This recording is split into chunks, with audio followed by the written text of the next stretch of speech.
Esta simpática senhora é a Dona Francisca.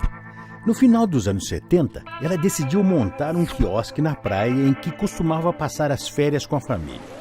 O pequeno comércio recebeu o mesmo nome da praia que tanto gostavam de frequentar: Esperança. Com o tempo, o quiosque se transformou num ponto de encontro querido pelas famílias da região. Os quitutes da Dona Francisca ficaram famosos. As pessoas se concentravam ao redor do Esperança e a areia da praia tinha espaço para todos. Conforme os anos passavam, a praia, antes considerada tranquila, foi mudando e se urbanizando rapidamente. As casas foram substituídas por prédios e estruturas que avançavam cada vez mais em direção à praia. O quiosque da Dona Francisca começou a perder espaço. Na década de 90, ela decidiu se aposentar e passou o comando do quiosque ao seu filho Marcelo. Mas o tradicional quiosque Esperança já não era mais o mesmo. As ondas do mar com frequência avançavam na sua estrutura, causando prejuízos e preocupação. A praia também não era mais a mesma. A faixa de areia diminuiu e, com ela, o número de frequentadores, trazendo grande apreensão para toda a família. Afinal, o que aconteceu com o quiosque Esperança? Podemos dizer que a família de Dona Francisca foi inserida no contexto da vulnerabilidade costeira. Vulnerabilidade pode ser definida como a susceptibilidade de um indivíduo ou grupo de pessoas de sofrerem algum dano de origem natural que pode ser agravado pela ação do homem. Riscos costeiros.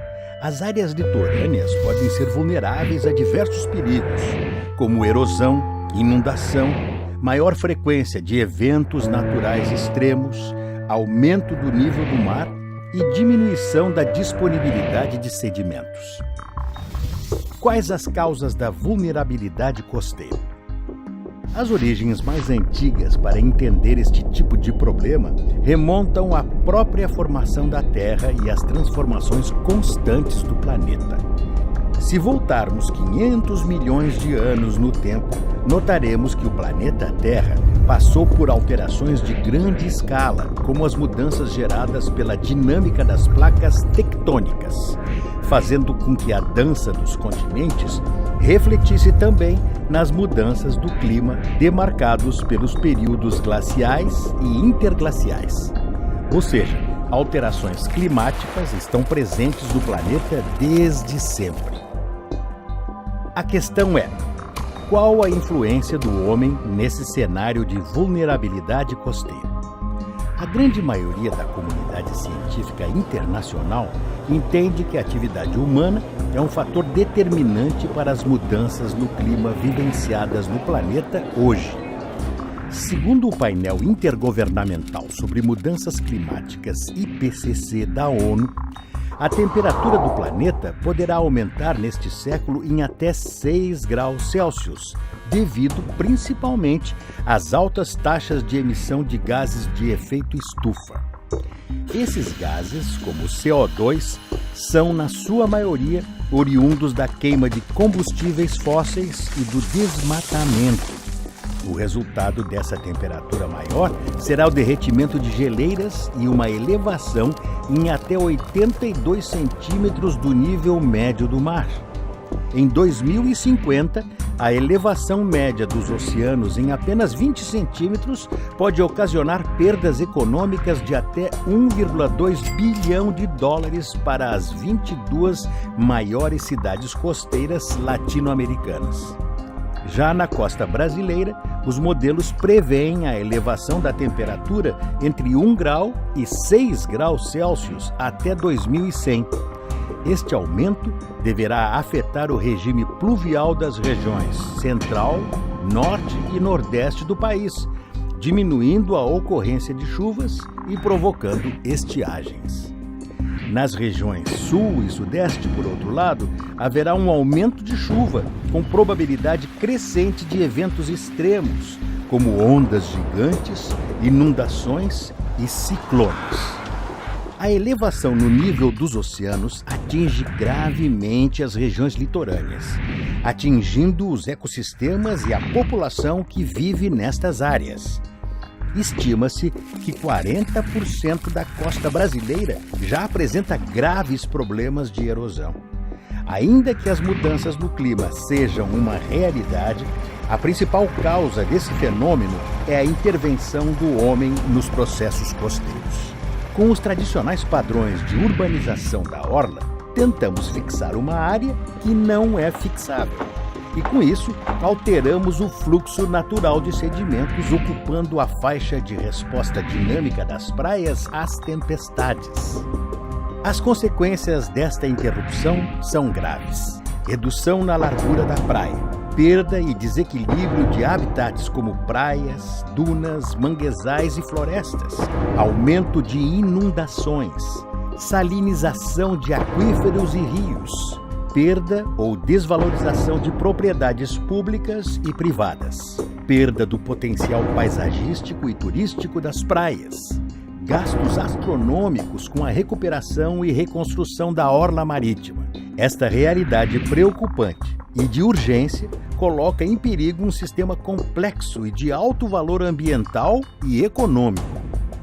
Quais as iniciativas do Brasil diante deste cenário? Desde 88, o Brasil dispõe de um Plano Nacional de Gerenciamento Costeiro, PNGC, com destaque para seus instrumentos e projetos de gestão, como, por exemplo, o Projeto Orla, o Zoneamento Ecológico Econômico Costeiro, dentre outros. Em 2008, o governo federal desenvolveu o Plano Nacional sobre Mudança do Clima, PNMC, com o objetivo principal de reduzir a participação do Brasil na emissão de gases do efeito estufa. Em 2016, foi lançado o Plano Nacional de Adaptação à Mudança do Clima, PNA, visando realizar uma gestão do risco associada a esse fenômeno. Em 2017, o governo brasileiro apresentou o Guia de Diretrizes de Prevenção e Proteção à Erosão Costeira, dedicado especificamente ao problema da erosão na linha de costa. Em 2018, o Ministério do Meio Ambiente começa a implementar o Programa Nacional para a Conservação da Linha de Costa, PROCOSTA. Este programa busca, através dos conhecimentos existentes sobre a zona costeira brasileira, traçar cenários futuros que permitam reduzir a vulnerabilidade e riscos. Assim, o PROCOSTA dá um passo importante no planejamento nacional de longo prazo do gerenciamento costeiro e na adequação nos usos da zona costeira brasileira diante das mudanças do clima previstas. O PROCOSTA faz parte do compromisso voluntário assumido pelo Brasil com a ONU, diante da diretriz de combate às alterações climáticas. Infelizmente, depois de quase 40 anos, o quiosque da Dona Francisca não resistiu às transformações da Praia Esperança e fechou as portas. Mas o sonho da família continua vivo. Sua neta Mariana decidiu abrir o seu próprio quiosque. O primeiro passo foi escolher uma região com planejamento urbanístico e costeiro eficiente, com uma zona não edificável bem definida para a proteção das áreas de maior transporte de sedimentos, fluxo vital ao equilíbrio das zonas costeiras. A nova praia escolhida está alinhada às tendências de risco e vulnerabilidade identificadas pelo PROCOSTA. E assim renasce o quiosque Esperança, inserido num projeto costeiro responsável, onde as gerações futuras poderão conviver em equilíbrio com as transformações constantes do meio ambiente.